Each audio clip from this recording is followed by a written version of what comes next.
And every year on the date of the accident, it runs again as a warning to others, plunging into the gap, shrieking like a lost soul. Percy, what are you talking about? The Ghost Train. Driver saw it last night. You know, I have to say, Halloween or seasonal projects are a favorite of mine. I can't think of the last time I made a proper one though, and in terms of Thomas and Friends, there's plenty you could do.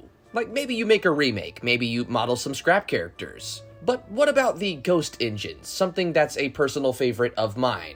Well, this year, I'm happy to announce I was not only able to get a project thought up, but completed the full way through. And this, ladies and gentlemen, is my Ghost Train.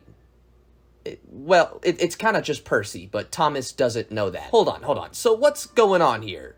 Well, you may be familiar with the classic Thomas episode and story Ghost Train. It's a favorite of mine, and one I've talked about a couple times before. And when it comes to making a quote-unquote ghost train, one would typically take a damaged or scrapped engine, paint it white, make it look ghoulish. And truth be told, there's absolutely nothing wrong with that. But what if it was something a little bit more inspired?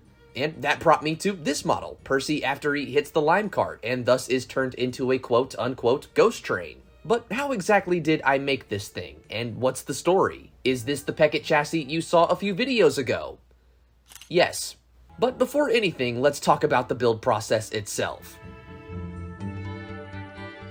So this shell is one I found on eBay many weeks ago, and overall is a beautiful little kit. Now, it did take a while to arrive from Royal Mail, but thankfully, as of a few days ago, touched down for proper work.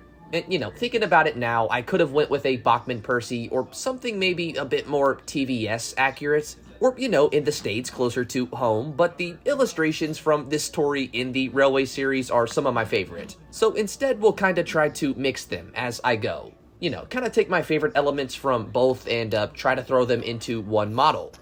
Now, this was a model I had quite a bit of time to prep for, so I got my hands on anything I could use for the kit. New primers, stanchions, proper paint, anything I could. Only for those stanchions to not fit at all when I test fit them in the body, when it arrived. I mean, to be fair, it's all good though. For some reason, the wire I got for those stanchions fit perfectly instead. So for this, I figured I'd go for a classic HO style and just skip these stanchions completely and fit the wire directly into the stanchion holes and then glued them into place. Not gonna lie, it's inaccurate, but I still really like the look. Now, as we saw in the soldering video, this chassis, or the one for the model itself, is lighted. So the priming process after I sanded this model down a bit was a little different. First it was a light gray, then a layer of black, and then another layer of light gray to help me with light bleed. Now, thankfully for the rest of the process, or paint-wise, the entire shell was pretty simple. The entire thing was painted a part green by Tamiya to match the chassis, with the front and back buffer beams being done in a dull red, and the black detailing like the smoke box and foot plate done with a hand paint, or a matte black from Apple Barrel. I did the same with the cab interior, painting that a few times or with a few layers of black as well. Now typically, or at this point, I would add lining, numbers, the finishing stuff. But truth be told, on this model, I kinda opted not to. Yeah, really because as you'll soon see, it kinda would've got covered up anyway. So overall, I figured I'd save the time and just not do it. Now, to make this Percy the Ghost Train, I'd implement a couple things. Now, number one was figure out the lamp on the front, and if you look in the story and illustrations, this is something that's directly in front of Percy's face. This isn't really something I could do with my model though, because the face and lamp sizes were sadly kinda too big. So to kinda get around that and make sure both could fit well, it sits just adjacent to the face on the right side. Now, the lime detail was a bit more intricate and done in a couple different ways. Number one was layering on a snow accent in places I thought, would make sense. Kinda similar to when I did this in Trackmaster, the idea is that of an impact, so it kinda dies off towards the back, overall being much heavier in the front. And pretty much I did this layer by layer until I was satisfied. Now, eventually I would go back over it with some dry brushing to add an accent of white or maybe a bit of gray, and also eventually moved on to chains and wood debris, also inspired by the Railway series. Now, this I think sells not only that impact, but maybe even some of that spooky ambiance. And following this, the entire shell was dusted in a white and gray spray to kinda discolor that green. I also dusted the window glazing, which ended up being some spare plastic, and also added some snow accent into the coal bunker. And ladies and gentlemen, once everything was put together, we had a Ghost Train Percy. The faces were completed the same way, and yes, Percy does have eyes. They're so small in some lighting, it's kind of impossible to see. But hey, in my opinion, that does add to the spookiness. And overall, I can't lie. This is a model that's a favorite of mine. I'm quite proud of the finished result. I really think I nailed it in terms of a unique Percy. I mean, he has lighting. He's inspired from a favorite episode. Yeah, trust me, if any engine comes to train shows or is soon to haunt this layout, it's this guy. And hey, it kind of works for a Christmas custom too. Maybe he's just covered in snow, or Jacob Marley, like the Ghost of Christmas Past. I don't know. Either way, it's my Ghost Train. And it's definitely one I'm proud of, and proud to finally show off. And finally, ladies and gentlemen, with all of that being said, I think it's time we finally see this dude in action.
Either subscribe, donate, or get the fuck out.